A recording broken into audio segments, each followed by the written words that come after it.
We had a little problem with Twitch last night.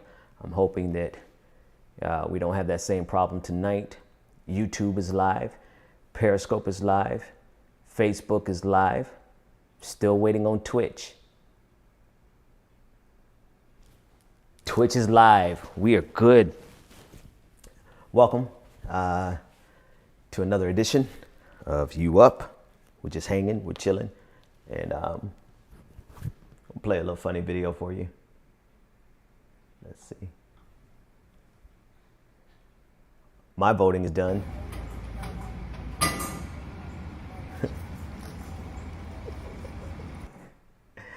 Anyway, I got that done today. That's weird. Hang on a second. Let me see where my output is going. So anyway, I got that done. Hopefully you got your voting done already. It's not too late to drop your mail-in ballots or your absentee ballots off at official drop boxes. So make sure you get that done. If you're voting in person, vote early. If you're voting in person, vote early. Make sure that you vote early. Did I download all my clips for today? As always, a special thank you to all the people who make the show possible, particularly my producers who regularly gather together an entire swath of just like a lot of content for us to discuss. So special shout out to them. I love all the hands up voting. I already voted. I love to see that. Good morning, good evening, good morning over there in Taiwan. We have people watching from Taiwan. Good evening to everyone here. Renee is in the house. Twitch is in the house. Good to see y'all. Texas is up. Michigan is checking in. Keep showing me those hands if you've already voted. And if you haven't voted, how are you going to vote? What's your plan? Make sure that you get it done, get it did, get it done and get it did. It's critical at this juncture. We're at 597 people. Let's click that like button, that share button, that subscribe button.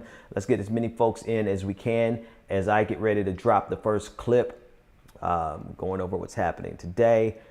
Leave your comments in the comment section, and I will give you read what's going on. Let's just start. I don't want to do a whole big introduction. Good evening to everyone. Good to see you. Oh, great. Notifications went out. Excellent. It's a clip from Democracy Now! Talking about the importance of what's coming up with the Supreme Court. Let's take a listen in. Amy Coney Barrett's impact on the court could be felt immediately. Later this week, the Supreme Court will consider whether to hear a key Mississippi abortion case that could challenge Roe v. Wade. The Supreme Court is set to hear arguments in a case that could scrap the Affordable Care Act on November 10th, 1 week after Election Day. Coney Barrett will also join justices in a high profile whether Trump must turn over his tax records, as well as deciding key voting rights cases in the coming days, including Democratic efforts for counting mail-in ballots in North Carolina and Pennsylvania. So there's a lot of important stuff that's coming already to the docket for Amy Coney Barrett. We already know that she is a hitman for conservatism, specifically a very intentional strain of conservatism that is going to roll back the entirety of the 20th century, right? Let's just call a spade a spade. That's what she's there to do, and that's what she's going to do. And that's why we talked about everything that we talked about last night. We 100% have to be willing to expand the courts. And we went over that. That was the entirety of last night's show. And we have to do it.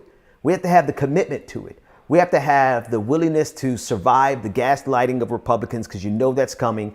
We have to make sure that we are able to challenge our own party who's going to not want to do it.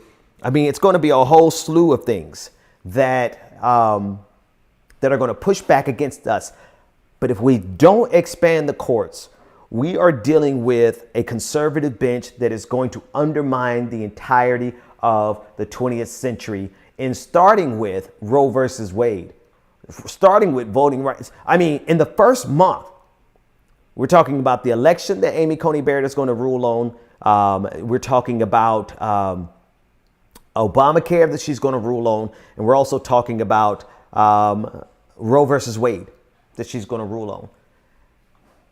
And we got to fight back like hell, man. We got to fight back as ferociously as they fought against us.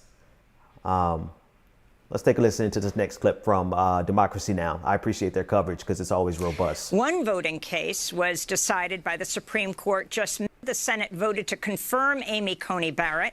In a 5-3 ruling, the court said mail-in ballots can be counted only if they are received by Election Day, November 3rd. Democrats sought to extend the count 6 days after Election Day, so long as they were postmarked by November 3rd, amidst a surge in mail-in posts. President Trump won Wisconsin in 2016 by less than 1%, around 23,000 votes. That's the entire point, folks. That's the reason they rushed Amy Coney Barrett through, because they needed somebody who was going to absolutely hand Donald Trump this election. And it used to be pretty much a consensus that if your mail-in ballot was postmarked by Election Day, that it would be counted. Generally, the percentages were so small that it was not enough to sway an election. But because of the overwhelming number of people who are using mail-in ballots at this point, it's going to be the deciding factor in this election. And the fact that you have Louis DeJoy, another Donald Trump appointee, who has been intentionally sabotaging the postal service at every step. At every step, the Republicans and the conservative movement in this country has been undermining democracy, and the Supreme Court is just one of the tools that they're using to undermine our ability to exercise our right to vote. I want to bring up this footnote. I want to read this from Justice Kagan. And she's speaking on Justice Kavanaugh in the decision that Democracy Now! Was just speaking on. Justice Kavanaugh alleges that suspicions of impropriety will result in if absentee ballots flow in after Election Day and potentially flip the results of an election. But there are no results to quote unquote flip until all valid votes are counted. And nothing can be more quote unquote suspicious or improper than refusing to tally votes once the clock strikes 12 on election night. To suggest otherwise, especially in these fractious times, is to disserve the electoral process. Right? This is the decision that Kavanaugh spoke out on, essentially saying that as soon as midnight strikes on election night, that's it. So they have intentionally slowed down the postal service, number one, to make sure that there's going to be congested a bottleneck in the delivery and the receipt of mail-in ballots. And now, two, they're adding to this the fact that they're not going to count, or they're suggesting that there should be no counting after midnight on election night. At every single turn, they're doing everything they can to undermine our ability to exercise our right to vote so that they can maintain power. Because the more people who vote, the less likely conservatives win. In order for them to maintain power, conservatives have to disenfranchise millions of people. That's how it's been for a long time. And that's how they're trying to win in 2020. And just in case all of those things are not enough to help Donald Trump win, they've secured the Supreme Court so that in case it goes back to a Supreme Court decision like Gore versus Bush in 2000, they have the court that they need to give Donald Trump the victory. So this is what we're up against at every single turn. But what they cannot stop. I see y'all in the comment section. Y'all about to make me feel good up in here. Over there on Facebook. What they cannot stop is the fact that millions of people, tens of millions of people have already voted. Between the ages of 18 to 29, we're looking at in some states 5 times as many, 8.5 times as many people have voted in 2020 than voted in 2016. We're looking at the fact that people are dropping off. They're not even using the postal service. They're like, okay, you want to play that game? We're going to go vote early. Or if we use mail-in ballots, we're going to drop them off at official drop-off points, secure locations to drop them off, right?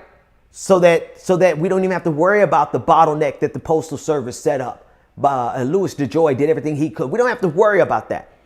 What they cannot stop is the overwhelming flood of people who know with a singular focus that the number one thing that we have to do to survive as a country is to get Donald Trump out of office. They can't stop that. They haven't been able to stop that. And I think it may very well come down to election night. Joe Biden may take this thing on election night because so many people have spoken with such a resounding voice that Donald Trump won't be able to deny it.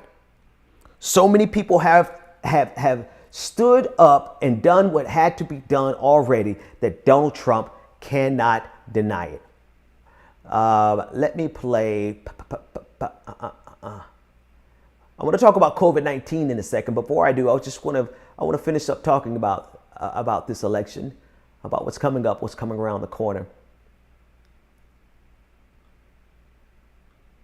Here's Trump earlier today talking about the election. Listen in. It would be very, very proper and very nice if a winner November 3rd, instead of counting ballots for 2 weeks, which is totally inappropriate, and I don't believe that. I don't believe that. So we'll see what happens. So he feels like just because he doesn't believe it, that, that doesn't. You know, here's the funny thing about it. Here's the ironic thing. With the number of people who are voting early, in person, by mail, there's a good possibility that Donald Trump will lose on election night. He's not counting on that. What he was counting on was being able to intimidate voters on election day. And if he can intimidate voters on election day and make it a bottleneck and make sure that people can't get their mail-in ballots in because Democrats believe that coronavirus is real, like that's one of the number one reasons they're trying to push this idea that coronavirus isn't real, because they want their supporters, they want Republicans and conservatives to go out to the polls on election day, right? And they know that Democrats, we're following the science. And so we're going to do everything we can to not be in that type of crowd on election day. And so Donald Trump figured all of us were going to early vote through mail. And so he put Louis DeJoy in power to be able to slow down the ability for mail-in ballots to get in on time. And then they compounded that by saying, now the Supreme Court is saying, oh, well, if your ballot is not in by election day, then we're not going to count it. Right? So they stacked the deck every opportunity that they got. But Donald Trump did not consider that there was going to be this overwhelming turnout already, that they couldn't stop. They're trying to steal democracy, but the people circumvented their theft. And so it's very likely, he's setting it up, that it's very likely that it could turn on its head. And Donald Trump was like, well, we need to wait and count the mail-in ballots. Watch when the results start coming in on election night, that Donald Trump is going to start saying that, oh, we need to wait and count the mail-in ballots. But listen to him now, because they think they have an ironclad strategy, right? They think they have an ironclad strategy, but listen to him now. It would be very, very proper and very a winner were declared on November 3rd, instead of counting ballots for 2 weeks, which is totally inappropriate, and I don't believe that that's by our laws. I don't believe that. So we'll see what happens. Yeah, we'll see what happens. What's going to happen is that the people have already answered this dilemma. The people have already answered this dilemma. Here's another thing that you want to keep in mind. I covered this earlier today. Donald Trump is out of cash. He's out of cash. He's low on funds and out of cash in Florida. And he has had to cancel all of his campaign ads in Florida.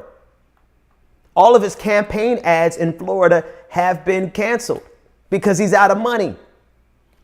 And the polling in Florida has indicated that they are neck and neck in the state of Florida. Like they're within the margin of error. Let me put one more graphic on your screen. This is from Real Clear Politics. If you look on the far right hand side, you can see the average of polls right there at the top where it says spread. The average of polls is 0.4% in favor of Donald Trump, right? And that's the average of poll. The Florida Atlantic University poll has Biden up by 2 points. That's the university I attended. One of the universities I attended. So they're well within the margin of error. And so Donald Trump having to cancel his campaign ads there is really an indication that he's not doing good in this campaign. Now, the Republican National Committee, they have started to pick up the slack in Florida, right? But Joe Biden has a huge advantage. He has a huge cash advantage. And not only does he have an advantage, but he's also getting support. Let me see if this is the one I want. It's not the one I want. Where's this headline? So many headlines on my desktop. There it is. It's not just Joe Biden at this point. He's getting some backup from Michael Bloomberg. And you all know Michael Bloomberg is my favorite politician of all time. But he's going to drop $100 million in Florida. So what the RNC is going to try to subsidize Donald Trump's failure in Florida and lack of funding in Florida, Michael Bloomberg is going to jump in there and throw $100 million at it. So, I mean, there's no path to the White House for Donald Trump without Florida. And seeing that it's within the margin of error, it's very likely that on election night, all the people who have voted early, I got one more piece of data from Florida. I showed you this the other night, but take a look at it now. This is what's happening in Florida. Ages 18 to 29. You have 257,000 people who have voted already in the state of Florida as compared to 44,107 who voted in 2016 at the same time. Right? You're looking at more than 5 times as many people who voted already in Florida than voted at the same time in 2016. And that number is expanding. Like this data is like 3 days old, 4 days old. So even more people in the state of Florida. And that demographic overwhelmingly is supporting Joe Biden without question. So at this rate, with Donald Trump pulling his ads, even though the RNC is picking up the slack, and even though they're picking up the slack, Michael Bloomberg is getting ready to drop $100 million. We'll see, when it happens. I believe it when I see it. I think he'll do it. It's a possibility that Donald Trump will lose Florida on election night. But shout out to everybody in Florida. Don't take it for granted. Go out and vote. And I think this is the best point of the episode for us to pause and everybody open up another window. Don't close this window. Open up your phone, open up a window, and I want you to send a message or a tweet or a text to as many people as you can think of in the next few minutes, encouraging them, especially if you know people in the state of Florida, to get out and vote in the state of Florida if they haven't already. And if they have voted already, encourage that person to encourage 5 other people. Do you know 5 other people in the state of Florida that can go out and vote and turn the tide in the state of Florida? Because if Joe Biden wins the state of Florida, that's a wrap. And I mean, there is no path. As Time Magazine put it, there is no path to the White House for a Republican without the Sunshine State. There is no path to the White House for Republicans without the Sunshine State. So that being the case, call your neighbors, call your friends, do whatever you can to make sure that Florida goes blue. Turn Florida blue. There's just no path. They're not going to do it. They're not going to win if they lose Florida. All right.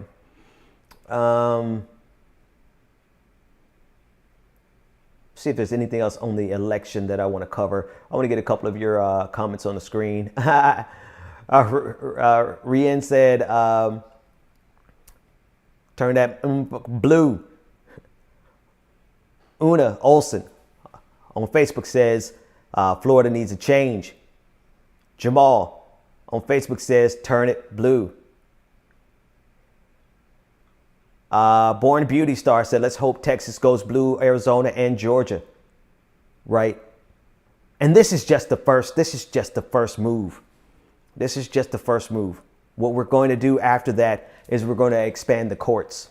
We are going to fight like hell for the right things, the way conservatives have been fighting for the wrong thing for the last 50 years. It's time. It's 100% time. I want to pull up, let's see what we got here. Boom. All right. I'm going to get to all your super chats and all your comments that are sent, all those bonus comments that have been sent and all the subscriptions. I'm going to get to that in a few minutes. I want to make sure that you know I like to cover all those at one time. A couple more comments from the audience. Sherry says she's voted already in Tennessee. I mean, listen, this will be the biggest statement for democracy if in the face of a full onslaught from an authoritarian, we were able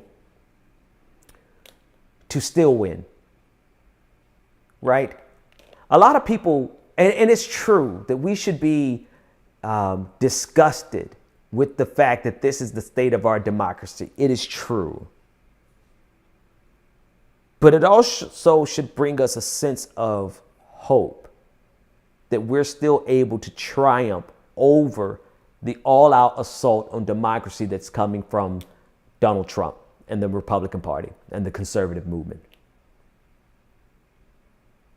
I can't stress that enough. It does suck that our democracy is this fragile. But that's a testament. That's even more a testament to our resilience and our ability to overcome. All right. I want to play this clip from AOC about her appeal in New York. I want to play this while you go ahead and folks go ahead and don't forget to send those texts, open those windows, those text messages, and send a note to anybody you know in Florida. I want to play this from Alexandria Ocasio-Cortez. New York, to vote Trump out of office, support a Biden-Harris ticket, that we are sending a strong progressive message for a bolder Democratic. Well, you can do all three of those things at once by voting for Biden-Harris. The WFP is a ballot line and a movement that provides support and infrastructure for progressive and causes like Medicare for All and the Fight for 15. The Working Families Party has had victories in the last 2 years, whether it's early support for candidates like Jamal Bowman here in New York's 15th congressional district, or landmark rent protection laws in all. Has been an engine for the progressive movement and growth here in the state of New York. But the WFP is attacked by the same corporate lobbyists that they do for working people. The ballot line is all back, and it could go away. To save it, we need workers as possible to vote for the Biden-Harris on the dime this year. Will be tallied for Biden-Harris. You'll help boot from the White House, and you'll help protect and expand WFP as it continues progressive causes like living wages, healthcare, and bold climate action across New York. If you need help figuring out your location, your polling place on the day of the election, or and how to vote this year, make sure you head to Ocasio.com/vote and we'll get you started. I think that's a brilliant move. I think that's a brilliant move that speaks about the force of the progressive movement, solidarity with the idea and the need for more than just two parties, but not sacrificing your vote and at a critical time when we need to get rid of Donald Trump. So if you're in New York, you have the ability to vote for Biden and Harris, which counts as a vote against Donald Trump, while still supporting the Working Families Party and giving them the ability to maintain their ballot access. I think it's a brilliant thing, and I'm really glad that AOC and whoever thought of that and put it together and got AOC to be on the front of it. I think it's a brilliant thing. So thank you to everybody who put that together. Let's keep moving. I want to shift to coronavirus and where we are with the lies from this administration. Rallying today in Michigan and Wisconsin, battleground states, surging at the worst possible time. Trump, and that is especially true in Wisconsin, where the number of new cases 53% over the last. So President Trump, he spent a ton of time talking about that at rallies, and he's now that he wishes that they would stop talking about it too. In a tweet this morning, the president said, quote, "All the fake news media wants COVID. On November 4th, you won't be hearing so much about it anymore. We are turn." But almost every single data point indicates that the U.S. right now is not rounding the turn when it comes to fighting the COVID-19 pandemic. Yeah.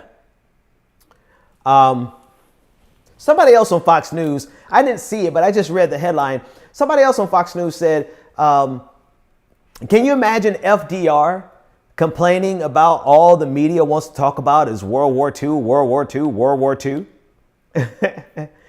Can you, I mean, the ridiculousness that, okay, apparently there's a big lag that's happening on YouTube. I'm not sure. It looks good on my end. I've got green lights across the board. But let me just check one thing before I even finish that sentence, because I want to make sure everybody has a good experience. And everybody, thank you for hanging in. There's still 644 of you over there hanging in there, even though it's a little bit of a lag. But we'll get it. The fact that we have a man-child as president of the United States who is so concerned about everything except for what the hell he should be concerned about. We're in the, and the fact that you had the science office of the White House put out a statement saying that Donald Trump ended the pandemic.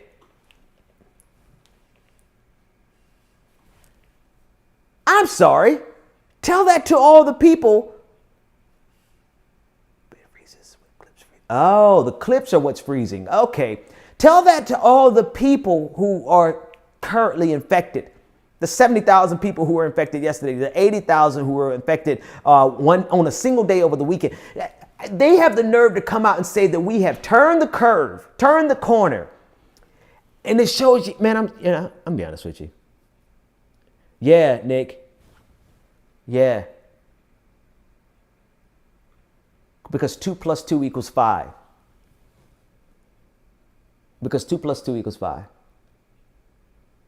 Because the greatest command that the party gave was for you, I actually want to get that exact quote, but for you to no longer, but what my friend Marcus says, believe your lying ass eyes.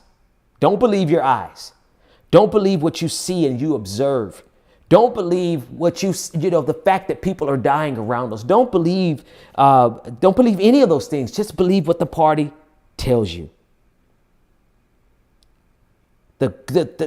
Just believe what they tell you. What was that? There was something else that he did. He actually literally said at a rally about 2 years ago, don't believe what you see and don't believe what you hear. This is where we are. We're at the point where they are just simply going to say that the pandemic is over. Never mind the fact that people are still dying. Never mind the fact that so many people are still being infected.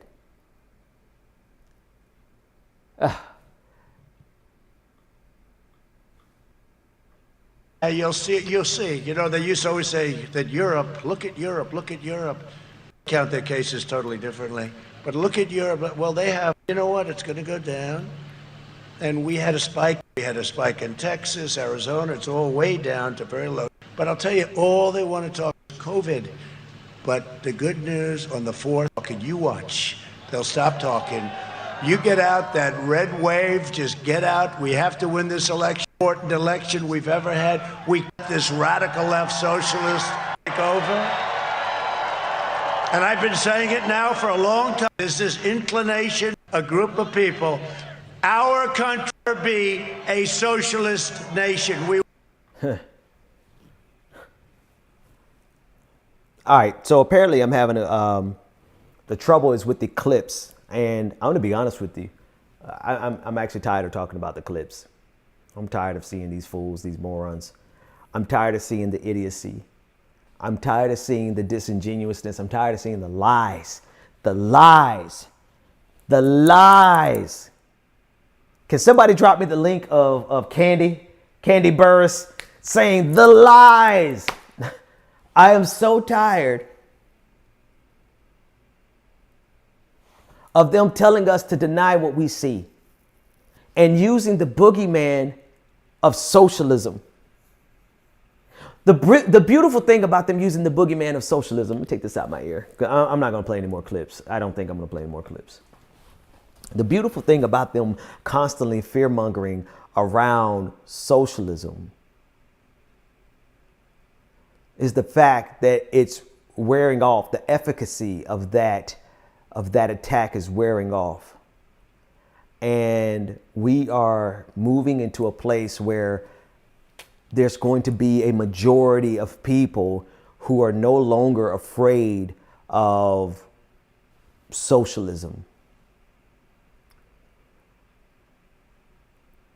There's going to always be a huge portion of people who are going to buy into the ignorance and the lies and the deceptions, because that's the point. That's the point. They're looking for, I'm just tired of this shit, y'all. I honestly don't have words for the level of lying that we're having to explain our way around, right? We're having to go around all of his incompetence. Look at the gross incompetence of Donald Trump. Look at the gross incompetence of Amy Coney Barrett, the mediocrity. Look at just the fact that they are below mediocre, but they are promoted to the most important positions in this country, and we suffer as a result of it. And then we have to do this song and dance of trying to be reasonable with unreasonable people. We have to do this song and dance of trying to be rational with irrational people, to be truthful with habitual liars, to be peaceful with people who are violent, to be civil with people who are uncivil. We constantly have to go through the painstaking contortions of trying to negotiate with terrorists, with ideological terrorists.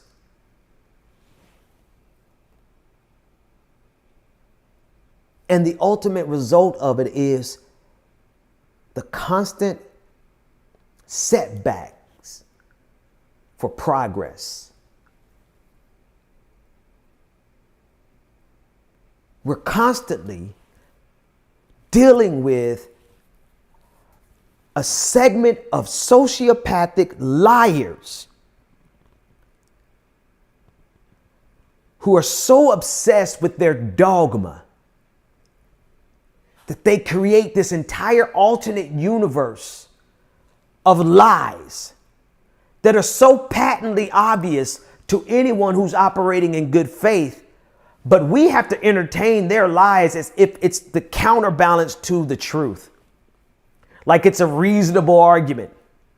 Like it's something that should be taken into consideration.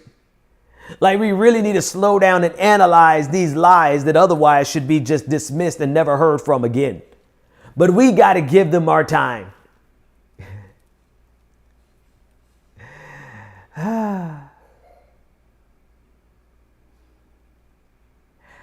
at some point in the future,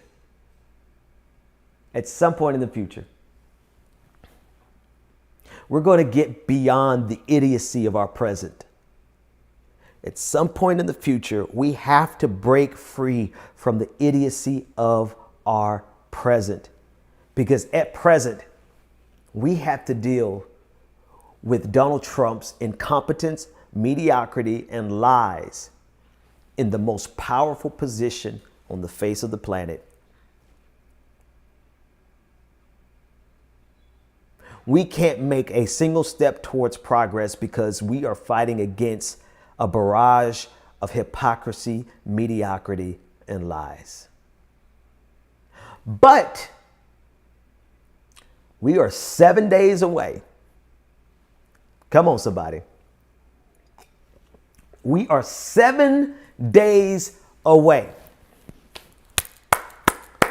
I wish I had an applause track in here. I wish I had some shout music, some church music. We are 7 days away. 7 days from setting ourselves free. Come on, man. From setting ourselves free from the mediocrity and the sadistic habitual lying of this sociopath who will destroy this country for the sake of his ego. You know what? I'm sorry I took as long lamenting the state of our nation. It just kind of got to me there for a second. Because when the rubber meets the road, we are only 7 days away from sending this country a message that we will not go quietly into the night. Reason and logic and truth and good faith actors, people who refuse to engage disingenuously, people who stand on the facts, people who believe science, people who know 2 + 2 = 4. No matter how much the party tries to tell us 2 + 2 = 5, we know, we believe our eyes. We believe what we see. We believe what we hear. We believe the researchers. We believe the truth. 7 days to let these moronic, imbecilic, Neanderthal barbarians know that you may have set us back, but you didn't set us back permanently, that progress is going to come, that we're moving forward, and that we're going to break free from the gravity of their ignorance. And we are on a trajectory where the future is progressive. That's the counterbalance to everything that I just said that was down. We were down and out. I was depressed there for a second. But the future is progressive. Everything that we are fighting for has to work. Because if we don't get a progressive future, we're not going to have a future. We don't have a future if we are constantly inundated with the ridiculous insidiousness of their lies. We will destroy ourselves. Conservatives and conservatism is a path to destruction, period, full stop. We do not have a future if we don't have an egalitarian society. If we don't reject greed, we don't have a future, because greed will destroy us. So they can be afraid of socialism all they want. The fact of the matter is, unless we reject greed, we will not have a future, because greed would destroy us. Bigotry will destroy us. Rejection of science will destroy us.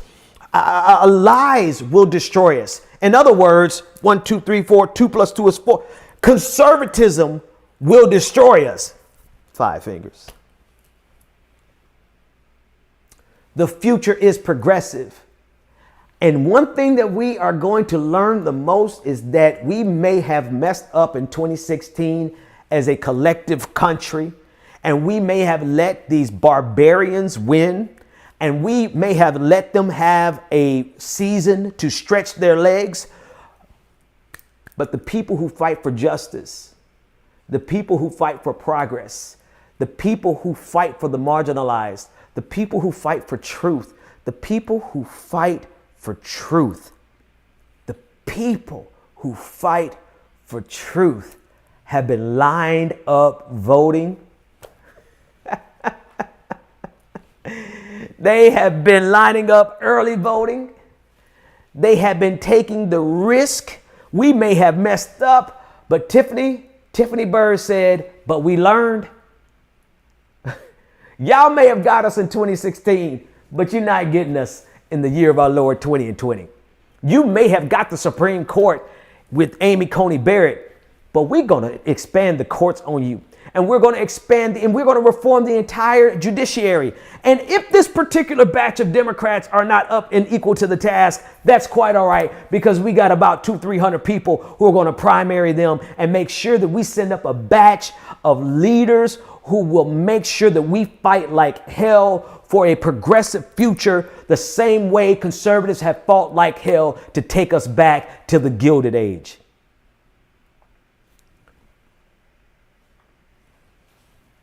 Yeah. So be not weary in well doing. Liars aren't going to last. We're not going to tolerate this. In fact, we are currently rejecting it. Those numbers I put on the board, let me put them on the board again. I just want to encourage you. I had to encourage myself. I had lost myself for a second.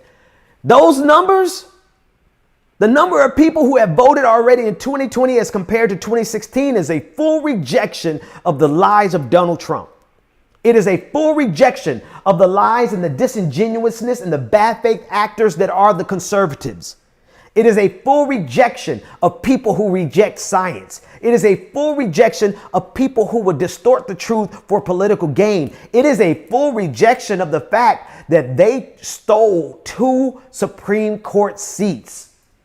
Yeah, y'all messed up. They would have been better served leaving this country in a perpetual state of back and forth bipartisanship, a little bit to the left, a little bit to the right, a little bit to the left, a little bit more to the right. They would have been better served not messing up the balance that we've had for years that benefited the conservative thought and conservative movement. But they got so greedy that they overshot. They overshot their shot. And now the people of justice, the people of good faith, the people of science, the people of good intentions, good faith interactions, the people who are fighting on behalf of marginalized people, we are on the ascendancy. And now that they've overplayed their hand, it's kind of like, how can I say this? When a person shows you who they are, believe them, yeah, but it's a little more impactful than that. It's like you've shown us conservatives exactly how belligerent and barbaric you will be. So when it's our turn to be equally as belligerent for the right reason, we have no regard whatsoever for your tears. The backlash for good, the way they acted out for white supremacy, for greed, for corruption, for anti-science center. The way they had a backlash in 2016 is going to be nothing the way we backlash for truth, for justice, for science, and for progress. Yeah. All right. Now I feel like I can read some comments. Let's go to the comment section here. Let's go to the comment section here. And I want to read some of these super chats that we've gotten. Let me start at the top. Betsy Blue, thank you for subscribing for 10 months at Tier 1. Thank you for 10 months commitment to what we're doing here. I appreciate you. Jaded Storm, thank you for subscribing with Prime. If you want to support this program, you can go to this stream. I don't like calling it a program. But you could do so without spending any extra money if you are an Amazon Prime member. If you are an Amazon Prime member, you can go to twitch.tv, that's twitch.tv, and you can become a Prime subscriber for no additional cost. It takes $5 away from Jeff Bezos and it reallocates it to what we're doing here. So thank you again for Jaded Storm. Gina, the introvert, subscribed at Tier 1 for 2 months. Thank you so much, Gina. And said, enjoy the nightly streams and like watching Clickbaity Political Thirst Trap. Clickbaity Political Thirst Trap is the morning show. I do politics all day long. Thanks to my patrons who afforded me the opportunity to get established doing this all day long. Now I do it all day long, and we're just branching out and we're growing. And so thank you so much to the patrons. Not Me Us said, and the Democrats have been absolutely ineffective at stopping any of it. And we're going to change that. We're going to change that. Jamer Anise or James Ramsey. How many times have I tried to pronounce your name? Good day, comrades. I hope you're well. This is exhausting. I'm better now. I'm better now. Not Mia said, I already got that one. Infinite Content on YouTube said, Trump pulled ads in Florida. Hashtag broke boy Trump. HI on YouTube said, watch the Totally Under Control documentary about COVID. Wow, it was good. Hoping more people watch it, especially undecided people. That's an excellent idea. We should really push that. It's on Hulu. Share your, well, I don't know if that's illegal for me to say, but if somebody doesn't have Hulu, maybe you could help them watch it on Hulu. All right. Patrick Emmett said, congrats on voting. I voted the day we got our ballots in California. Voted against Kevin McCarthy. That's love. Ellie Voy just sent a rose. Thank you so much for that. Randy's Context said, Mar-a-Lago tequila would be an ironic celebratory drink. I might have to order some, see if I can get it here next week.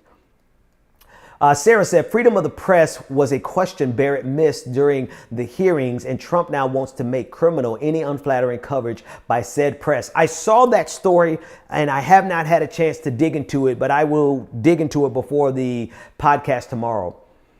Deborah John said, Benjamin, I'm afraid the governor of Florida will rig steal the black Latino votes in order for Trump to win. Also, the battleground states. And that's Deborah on Facebook.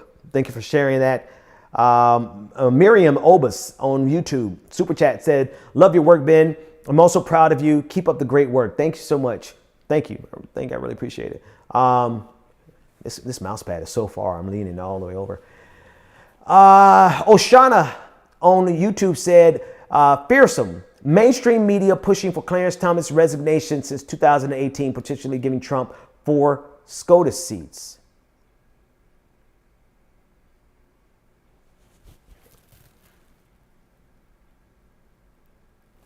He could do it during the lame duck session too. That would be a slick move, but the reaction is going to be, we're going to tear him apart. Spicy Children. I thought that said Spicy Chicken again. Subscribe to Tier 1. They've subscribed for 2 months, currently on a 2-month streak. Thank you so much for that. And they said, thanks for all you do, Ben. Glad to be here with everyone. Thank you. BB Tonya, thank you for cheering with all those bits. Nefty Barikwa says, Socialist Nation. It's a dream of Trump. Antifa flags and everything. I love it. Redeemed Nefty Barikwa also said, it's a nightmare of Trumpers. JP Brooksy, I'm not sure where this comment is coming from, but they said, Ben, have you heard of the Venus Project or the Zeitgeist Movement? Global sustainability advocacy groups pushing for a moneyless resource-based economy. It sounds like an inevitable goal. I have not, but if you don't mind sending my producers maybe a link so I could check it out, because I'm all about that. And that's where we're going in terms of the content of this show. We're going to talk about, in the content of this stream, after this election is over, we're going to talk more about, we're going to contextualize the news of today and talk about how it's applicable to our future, right? And how the future must be progressive. And everything that we're going to do on this show, on this stream, and all of my content going, my personal content, like I have other people who are on my channels, they're going to do whatever content they want, but my personal content is going to be about the future, because the future is progressive. It has to be, out of necessity. So please send me that content.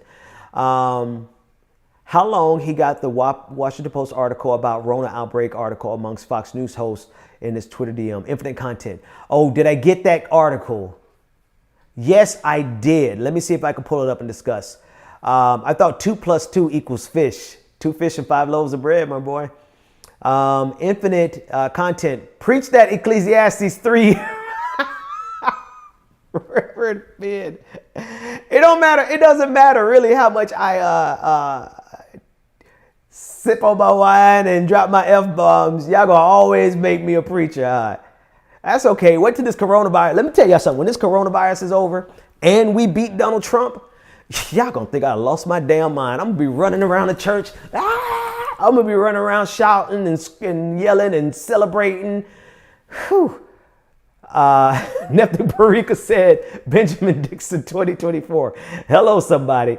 Torches and Pitchfork. Listen, man, we're going to have to start reimbursing you, bro. You committing a lot of funds to supporting us. And I just want to personally say thank you to everyone who does it. But Torches and Pitchforks being here, like, I mean, dropping the bag. And I really appreciate it.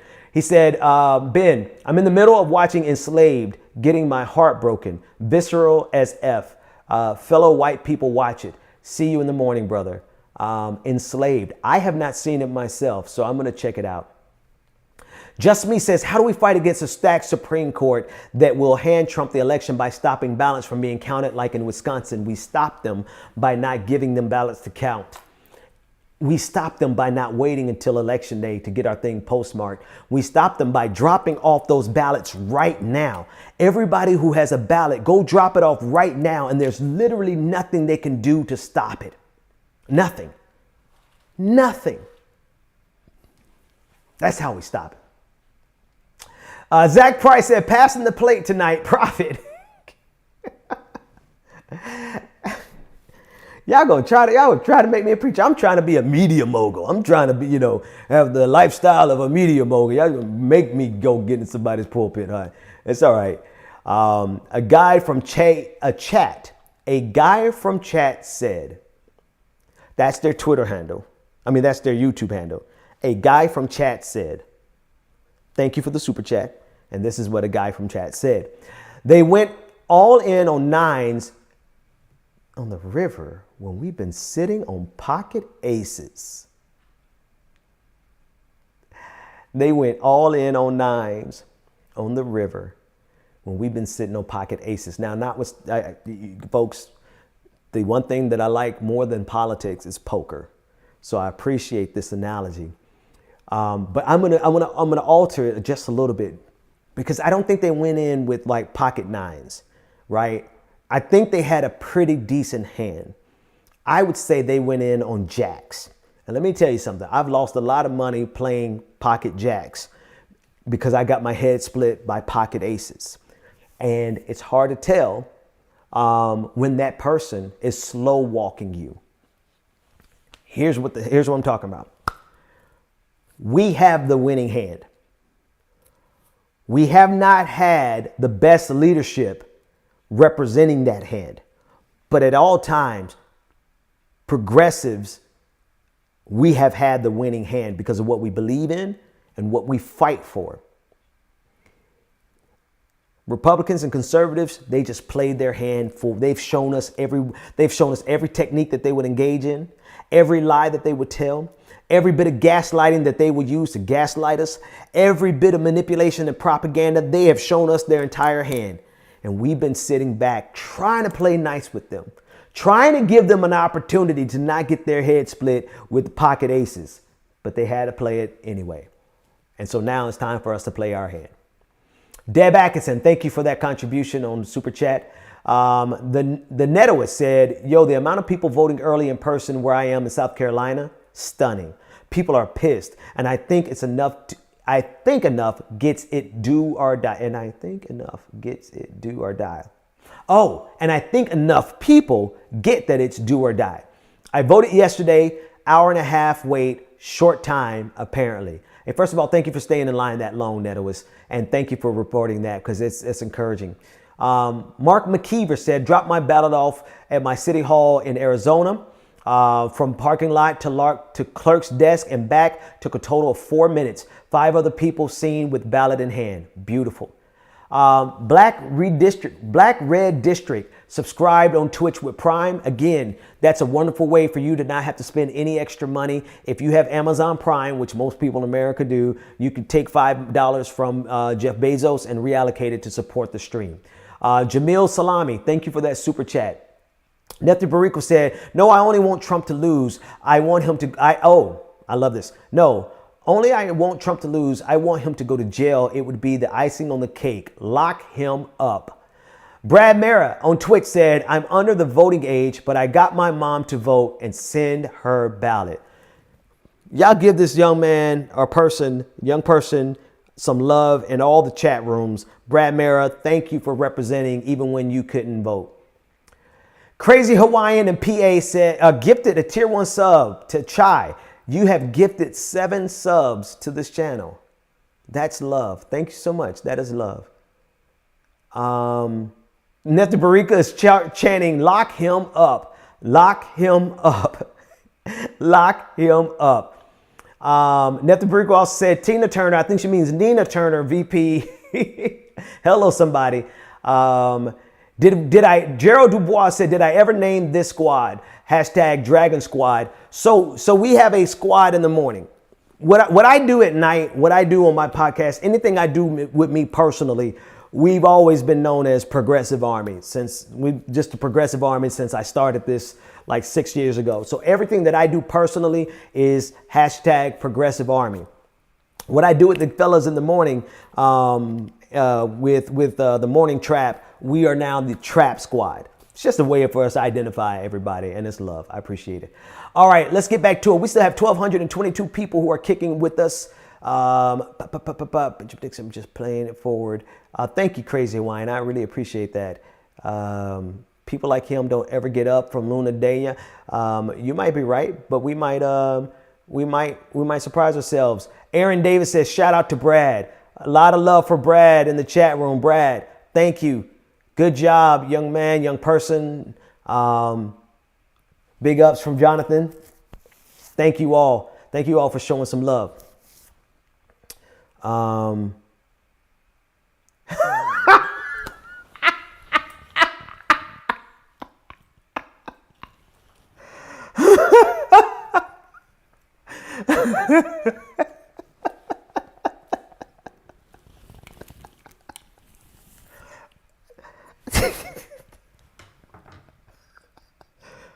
gonna put that on the screen one more time.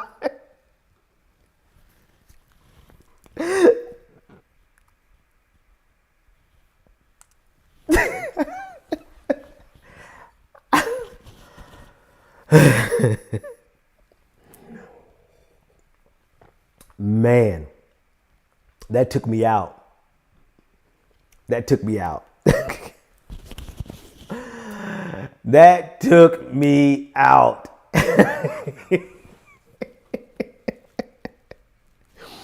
That took me out. All right. What time is it? Yeah, I have been slipping. I have not been getting up and going running. And I haven't ran in 5 days. So eventually I'm going to have to start going to bed earlier so that I can get up and run. But we still have some stories to cover. Let's keep pushing through. I don't really want to do. Oh yeah. Okay. Let's do another clip. Here we go. Let's listen a little bit to Joe Biden.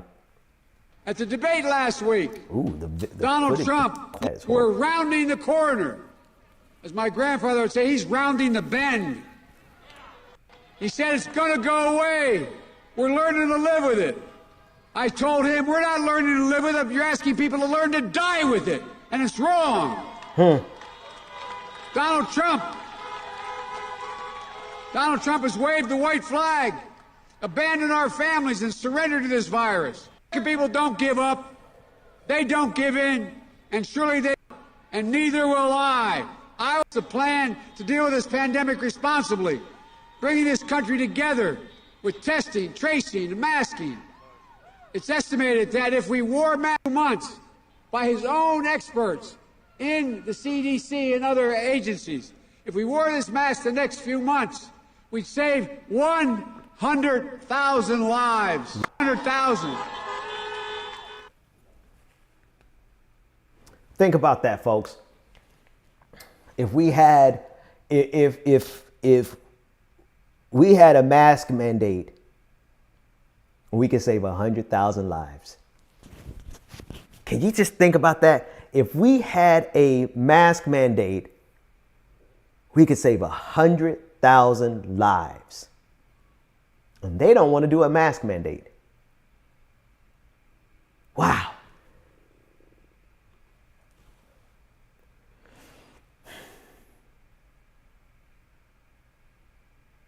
The future is progressive. TFIP. The future is progressive. Because otherwise we destroy ourselves. Otherwise we destroy ourselves before we even get a chance to actually do. Like, there's so many things. There are so many things that are out there to destroy us. There's so many things that are out there that are outside of our control, vying to destroy humanity. And we are letting things that are under our control destroy us. Hashtag TFIP.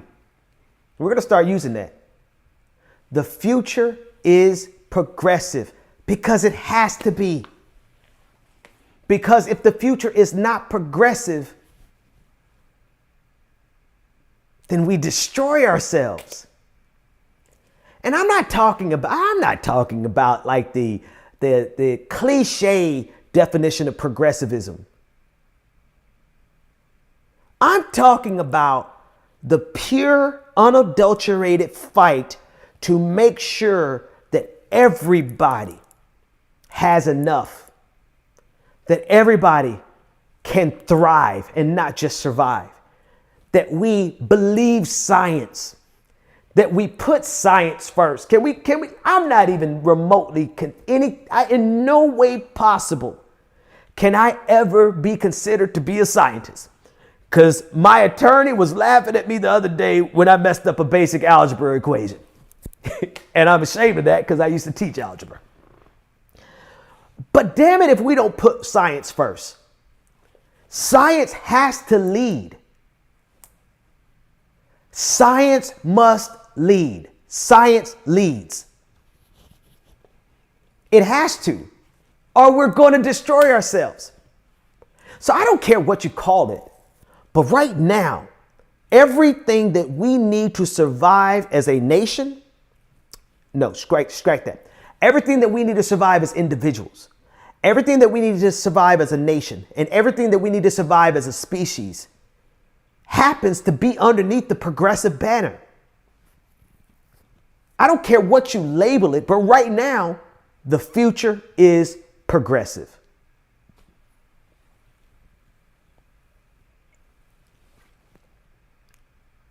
And our first step towards the future is next week, getting rid of Donald Trump. TFIP.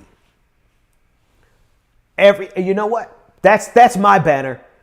Progressive Army, it has been a wonderful run. I appreciate everything that we came up with the Progressive Army, but this is just a new season for my life. And everything that we discuss has to be based on the future. Because what are we doing if we're not preparing for the future? The first step is next Tuesday. But what are we doing if we're not making sure that our children are taken care of, that our children's children are taken care of, that their children are taken care of, that the environment, that the earth is actually here? What are we doing to make sure that we haven't destroyed ourselves because of climate disaster? What are we doing to make sure that we haven't destroyed ourselves because of our greed, because of our bigotry, because we want to oppress a certain group, because we want to drop our bombs in the Middle East, because we want to enrich our friends in the military industrial complex? What are we doing if we are not preparing ourselves to survive ourselves? Because nobody can destroy us better than ourselves. The future is progressive. I appreciate Progressive Army, but at this time I am transitioning away from you're watching it live. You're watching it live. Progressive Army is always going to be what we started, what I started, and people have built on, and that's how we've been identifying for the last 5 years. But everything that we do going forward, hashtag the future is progressive. Why? Because if it's not, we don't have a future. If it's not progressive, we do not have a future. Why do you say that? Because our greed will destroy us. Individualism will destroy us. Individualism will destroy us. Bigotry will destroy us. We will rip ourselves apart at the seams if we do not rid ourselves of bigotry, of greed, of individualism, of selfishness, of war, of ignoring science. The future is progressive because it has to be, or else we do not have a future.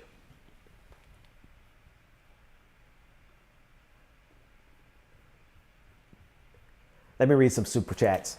Infinite content. Okay, no, we already got that one. Miss C. Beasley says, the political climate has been extraordinarily exhausting, but necessary, eye-opening. Yeah, Miss Beasley, I want to expound on that in a second. I'm going to read the rest of these super chats, but the political climate has been extraordinarily exhausting, but necessary. Sweet Coco 15 went on over to Twitch and subscribed with Prime, which means they didn't have to come out any extra money and they were able to support me. You can do the same by going to twitch.tv/Benjamin P. Dixon. That wine is getting the best of me.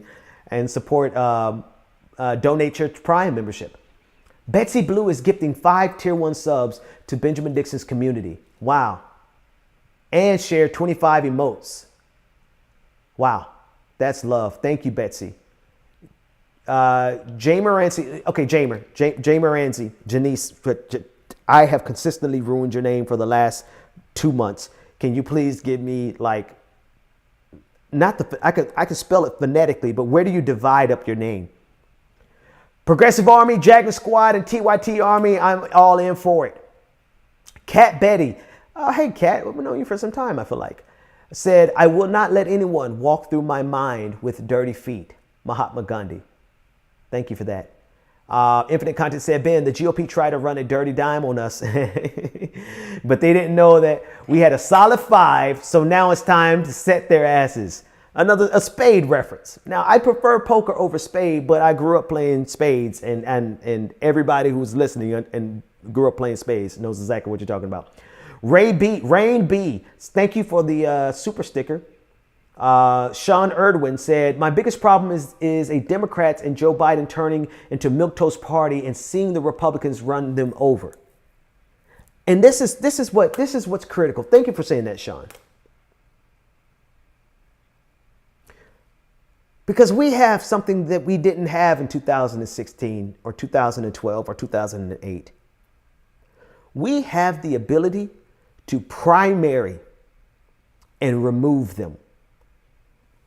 Not with any frivolous race, with viable campaigns that can usurp entire Democratic empires. Look at Cory Bush, right?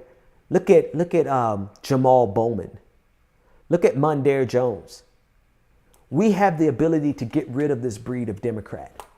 So they're either going to fight like hell on our behalf, or we're going to get rid of them and fight like hell on our own behalf. Jamer Ansi, I'm still waiting on that how to divide it. Says, I'm a constant watcher and listener for content and take their opinions for personal analysis and go from there. Gastrons X says, thank you for the $4.99 contribution. X Yellow Mellow. X Yellow Mellow subscribed on Twitch with Prime. Okay, I should say that more. AI Anaya. I'm sorry. Thank you for subscribing with Prime. Mary Animal cheered with 6 bits. Thank you. Netha Barrico said, young people are the future. The future is progressive. Young Americans today are the most progressive generation yet. An overwhelming majority of them identify with the core values and beliefs of the progressive heart of the Democratic base as they come into their own power. As the largest eligible voting bloc, young Americans will demand much better than they are getting under Republican rule. Netha, you be spitting. I be checking you out. You be spitting. Sweet Coco 15. Oh, thought she would switch over to Twitch for a little bit. Corrine, that's my classmate, y'all. Love you, Corrine. Job. Is that Jammer Anise? Jammer Anise. Thank you. I've been struggling with that for a long time. Jammer Anise. Thank you for that spelling. Ellie Voice said, all people deserve dignity. I'm trans, disabled, unhoused. I'm okay financially. Dems have to get real. The future is progressive. TFIP. I love that. The future is progressive. The future is progressive. The future is progressive. Hashtag TFIP. Housing, food, water for everyone. How do we do it? Wealth tax. Common sense policy. Housing, food, water for everyone. And I just want to add to it, healthcare for everyone, right? Education through college for everyone. Why? Because we can. And if we can do it, then we should do it. Because we cannot continue a system that's based on draining the life out of us, leaving us with absolutely nothing at the end of every month, where we have spent the entirety of our 40 hours a week for an entire month running in circles on a hamster wheel that generates wealth for everybody else except for us. And we've given this system everything that we have. And at the end of the month, we have nothing. We have barely enough to survive. And some people don't have enough to survive. But we stay on those hamster wheels. And at some point, see, the biggest damn lie they have told us is that people who are poor because they don't work hard enough, when in reality, poor people work harder than anybody else. When I say the future is progressive, it is the fact that we are going to change that paradigm, where we are no longer allowing them to set the narrative that people are poor because they don't work hard enough, when we know the truth that the hardest working people on the face of this planet are the people with the least. I don't think I'm going to move from that spot. I'm going to say that again. One of the number one things that we're going to do, the first move is next week, vote Donald Trump out of power, get as many Democrats as we can as possible. The second move is to make sure that we hold them accountable and demand that they fight on our behalf. And if they don't fight on our behalf, we get rid of them and we'll fight on our own behalf. And once we're in positions, we change the narrative so that we no longer accept this lying ass narrative that poor people are poor because they don't work hard enough. When every single person listening to me understands full damn well that poor people are the hardest working people on the face of the planet. Thank you, Ellie, for that chat, super chat. Because one of the number one things that we have to do to ensure that the future is progressive is to rip down every single lie that we have been indoctrinated with all of our lives. All of our lives, we have been told that homelessness is because people just choose to be homeless, or they choose to do drugs, or they choose to be bad. And it has been looked at as a moral failing instead of a systemic failing. When the reality of it is homelessness is a policy choice.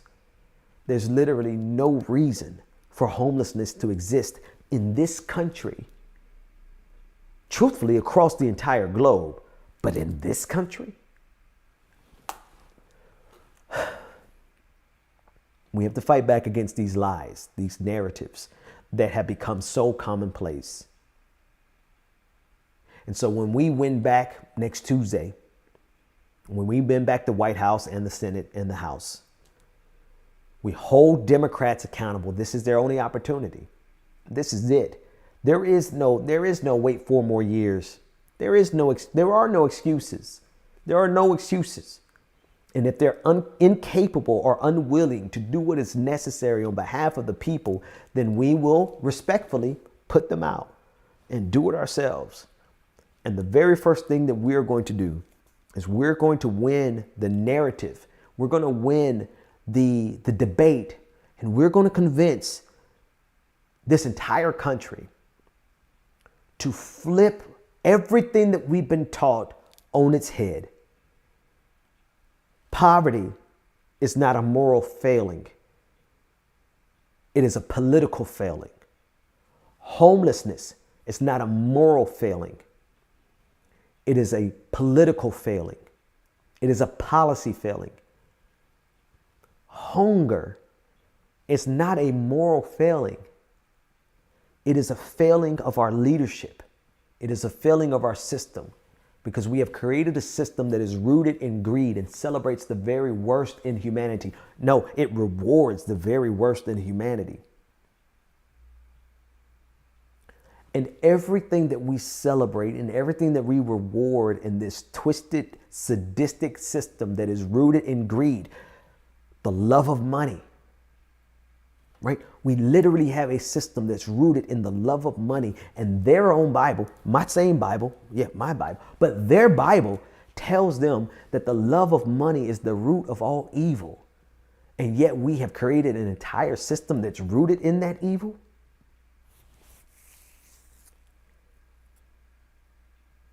We are going to convince this entire country. We are going to convince this entire country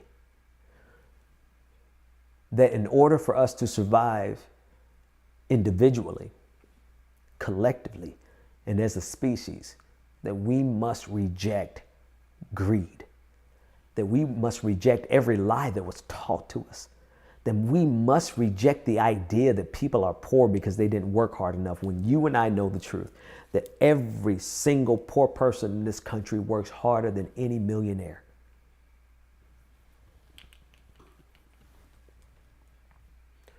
Ann, thank you for that super chat. And another super chat from Ann says, what if he wins, Ben? Then what? I'm really scared.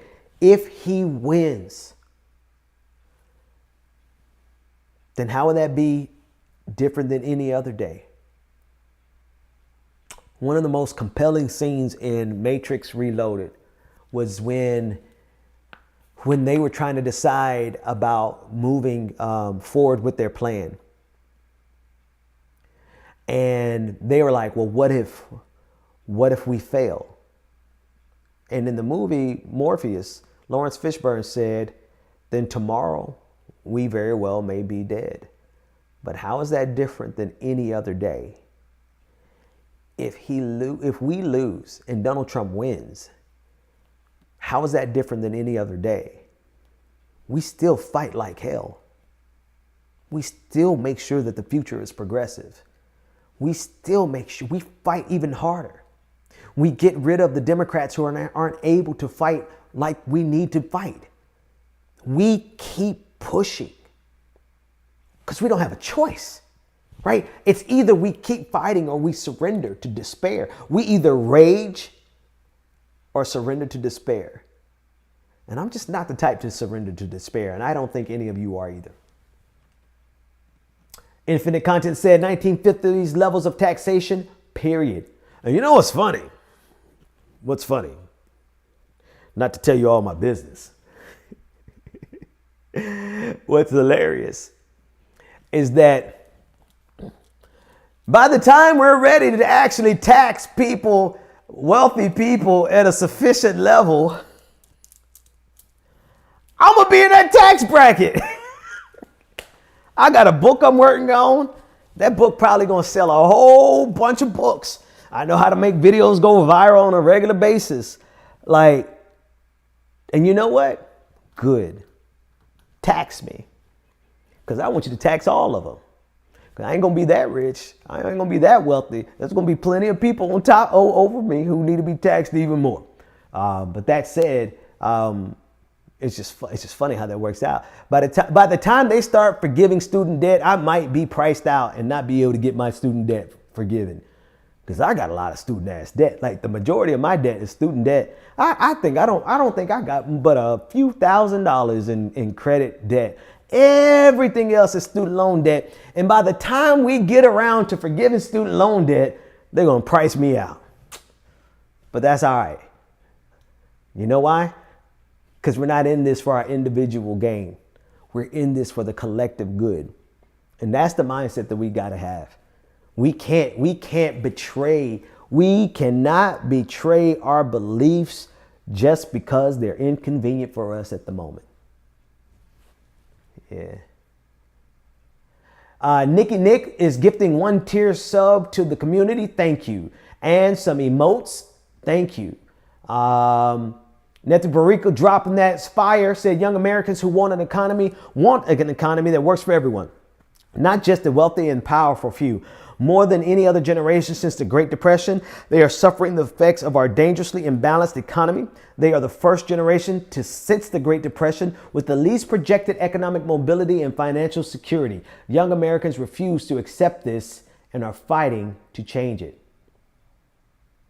Oh, thank you, Robin. My brother just brought thefutureisprogressive.com for me. Thank you for reserving that. Hashtag thefutureisprogressive. Jammer and East said we need to make the media react to us instead of constantly reacting to them. Bingo. I feel like we need to be disgusted with their framing in a way that we could flip it on them and explain to the American people why we're disgusted with their framing. I know the majority of America agrees, but I lost my spot. But they would have to react to that which could potentially cause a chain reaction. Just thinking out loud, Anna Kasparian agreed with the beginning portion of my statement on the live show the other day. I agree with your statement as well. These are challenging times, but there's also great reason for optimism because young people are the future. The future is progressive. The future is progressive. The future is progressive. Chuck Diesel said, I'm tequila wasted. And I got to let you know I'm a diehard Dragon Squad, but I'm also now diehard Trap Squad. Hashtag Trap Dragon. I love it. Christine Kitchen said, I have a dream. Trump is arrested seconds after President Biden is sworn into oath at inauguration. Although Fox News reports it's fake news. However, it's overlapping. I can't see the whole thing. Folks, let me see if I can move it up. Okay. Jonathan Tipton Meyer says, our history, economy, country is built on the lie. It is. Our entire system is built on that lie. That's the only way the lie sustains. He's talking about the fact that you're poor because you don't work hard enough. That's the only way our system sustains itself. It's with people punishing themselves. It's with people in poverty punishing themselves because they think it is a product of their laziness. Despite the fact that they working so hard. They're the hardest working people. One Law Spirit said, Ben, I promise you some wine. I appreciate all that you do. Hashtag Progressive Army Trapper. One Law Spirit. Thank you for that super chat. No matter who wins, we fight like the worst option won because we are still in deep sugar, honey, iced tea. Yeah. Jamer Anise. Mugen222 subscribe with Prime. And Leah Rachel Leah, thank you for subscribing with Prime. All right, folks. This is a good place as any. All of your other comments have stopped coming in. So I don't know who all's left. I don't even know what the count is, but I'm going to go over to... we have 813 people on YouTube. I have 183 still on Facebook, 135 on Twitch, and 14 on Periscope on Twitter. Thank you all for hanging out with me for so long. I don't even know how long we've been. How long have we been here? An hour, 23 minutes. Okay, that's about right. That said, the future is progressive. Hashtag TFIP. And I want you to just constantly talk about that because it's a necessity. It's just the truth. We don't get to the future based on a conservative construct, on a conservative idea, on a conservative framework. We don't get to the future based on what was done in the Renaissance, right? In the Enlightenment, right? We don't get to the future by holding on to the past. We get to the future by progressing towards it. The future is progressive. And because of that, we need to fight like hell for the future, the way conservatives are fighting like hell to hold us and constrain us to the past. That's a hell of a statement. God. I'm good at this shit. That last sentence was worth the entire episode. I got to rewind it myself. That said, Twitch, where are we going? That's it. That's it for the stream. Where are we going, Twitch? We haven't done a raid in a while. I've been accidentally cutting the stream off too soon. Let me look at my producer's chat before I jump too quick. Hang on. What's going on? What's going on? What's going on?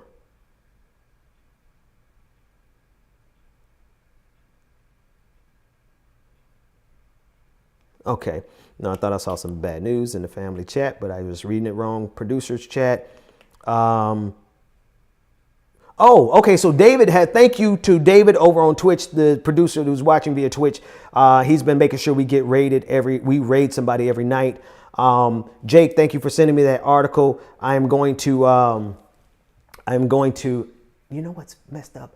I can't pull from, can I? Nope. I'm trying to pull, they sent me the GIF that I was talking about, and I can't pull it from my phone to my computer that easily. So anyway, but thank you for sending that. Check the super chats and Twitch stuff once more before we end. I think I'm up to date. I just want to make sure I'm up to date. We're going over to raid the left vets. So David, go ahead and do that. Go ahead and do that super chat. So good night to Twitch. Thank you so much, Twitch. We're going to send you over to support. I think I have one more super chat. Country Cross Stitcher.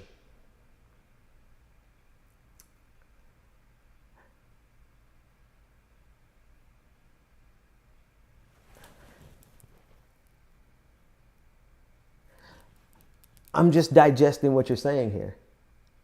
Country Cross Stitcher said, quoting the Bible, says, "The poor you shall always have with you, but the 1% can be taken down to make sure the poor stay alive." I don't think I have to add anything to that. That's dope. All right. I'm just giving more time. David, I'm in the producer chat, so just let me know when you've done that raid. Good night to everyone else. I appreciate you all. I'm going to slide over here to YouTube so I can read some comments. My comments have stopped coming up on the screen. It's like at a certain time of night, the comments just give up the ghost. They're just like, we're not doing it anymore. So let me jump in the chat over here to see what y'all are talking about. Jessica Beer just sent a super chat saying, been asking what I'll put on the line when mass direct action is needed, yet it's always those with the least risking the most on the front lines. Yes. Yes. It is always the people with the most who commit the least. It's always the people with the most who commit the least. We're going to change these narratives because they're just true. What we're saying is just true. And once people hear the truth, you will know the truth and it will make you free. Thank you, Franco. I'm going to jump over here real quick to Facebook. See if I missed anything on Facebook that I want to give a shout out to at the end. And just let me know when you did that.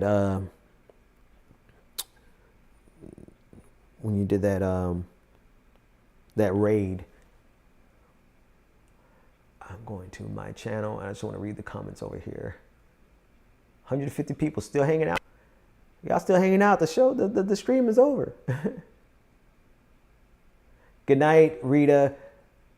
Luis Perez, thank you. Maria Allen says, the people with the least always speak the truth. That's a fact. Great. Everybody's just saying good night, good night, good night, good night, good night, good night. The lies, the lies. Let's see if I can pull that over. I think I could download it for here. Save it. It won't let me download. That's okay. Raid is done. All right, the raid is done. Good night to everyone. All hearts and minds are clear. One more. Okay, I got a note from one more. Yes, yes. Jessica Beard, been asking what I'll do to put on the line when mass direct action is needed, yet it's always those with the least risking the most. We got it. The poor, yeah, we got that one. I'm going to scroll through one more time. I think we got everybody. The political climate has been extraordinarily exhausting but necessary. Leave that one in there. Miss C. Beasley, I didn't get a chance to talk about it tonight, but I want to talk about it tomorrow. So producers, leave that super chat in there. I'll talk about it more tomorrow. That said, that's it, folks. Thanks for hanging with me, and I'll see you tomorrow.